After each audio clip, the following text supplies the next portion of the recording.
19세기 일본 변화의 바람이 몰아칩니다. 수백 년간 지속된 막부 체제가 무너지고 일본은 새로운 시대를 향해 나아가게 되는데요. 오늘은 일본의 역사를 뒤흔든 대사건 메이지 유신의 이야기를 들려드리겠습니다. 먼저 메이지 유신이 시작되기 전에 일본으로 돌아가 보겠습니다. 1603년 도쿠가와 이에야스가 에도 막부를 세우며 일본은 260년간의 평화와 안정기를 맞이했습니다. 하지만 이 안정은 결국 일본 사회의 쇠퇴를 불러오고 말죠.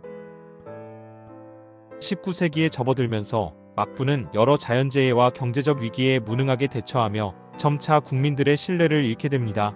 특히 미국 페리 제독의 내양은 일본을 충격 속에 빠뜨렸죠. 미국과의 불평등 조약은 일본 사회에 큰 혼란을 가져왔습니다. 일본은 그동안의 쇄국 정책을 포기해야 했고 서양의 강압적인 요구에 굴복해야 했습니다. 페리 제독이 가져온 불평등 조약은 일본의 자존심을 짓밟았습니다. 이에 분노한 젊은 무사들과 민중들은 천황을 중심으로 나라를 재건하자는 존왕양이 운동을 벌이기 시작합니다. 특히 조슈번과 사스마번이 주축이 되어 막부타도 운동이 본격화되었는데요. 이 두 번의 동맹, 즉 사초 동맹이 메이지 유신의 불씨를 당기게 됩니다. 하지만 이 과정에서 막부는 사스마번과 조슈번을 강제로 제압하려 했습니다. 조슈 정벌, 시모노세키 전쟁 등 일본 내부의 분열은 계속되었고 막부는 점차 약화되었습니다.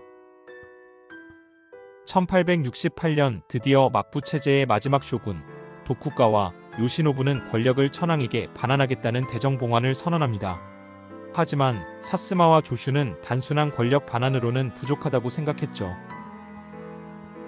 포신 전쟁으로 이어진 혼란 속에서 결국 막부는 완전히 몰락하게 되고 일본은 새로운 체제, 즉 왕정복고의 시대를 맞이합니다. 왕정복고 이후 일본은 빠르게 근대화의 길로 들어섭니다. 천황 중심의 정부는 행정, 경제, 군사, 교육 등 모든 분야에서 대대적인 개혁을 단행합니다.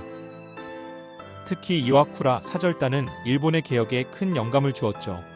서양의 기술과 제도를 빠르게 도입하며 일본은 근대 국가로 탈바꿈하게 됩니다. 하지만 모든 변화가 순조롭지는 않았습니다. 사족들의 반란, 민중의 폭동 등 정부의 개혁을 반대하는 움직임도 끊이지 않았죠. 일본의 변화는 주변 국가의 갈등도 불러왔습니다.